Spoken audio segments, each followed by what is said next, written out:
लक्ष्मी पूजा समय माँ लक्ष्मी पूजा समय माँ को कौन अर्पण करने कथा कौन अर्पण कले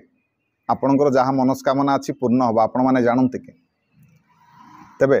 प्रथम माँ को पद्म फूलटी अर्पण कर अति प्रिय तांकर द्वितीय माँ को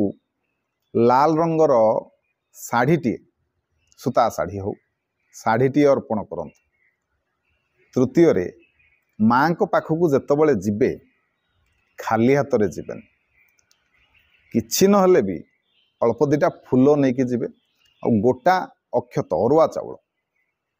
आपण मैंने नहीं कि जातु आ माँ को पाद तले अर्पण कर जो फूल पुष्पांजलि टिके जदि दौरान जदि दे पार्टी तो मेढ़ बुलापी जाऊँच घर अल्प किसी फूल संग्रह कर रखिथे किसी अक्षत ता देहरे रखिथे मिसेकी ताकू माँ को अर्पण करेंगे आदि शाढ़ी अर्पण करुँच शाढ़ी फूल अक्षत नना बा पूजक को दे दिंतु सेटा पूरा दे दिंतु समर्पण कर दिंतु माँ को पाखे देखु जो मनस्कामना नहीं कि आपण मैंने ताकू देइथिबे निश्चिंत भाव में माँ आपणकर से मन कथा को पूरण करेंगे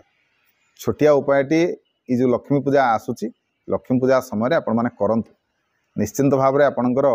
सौभाग्य वृद्धि हम आपणकर कल्याण हम मंगल हम वीडियो भल लगे वीडियो को समस्त को शेयर करेंगे वीडियो को लाइक करेंगे चैनल को सब्सक्राइब करने को अनुरोध रही जय जगन्नाथ जय शिव शंभु।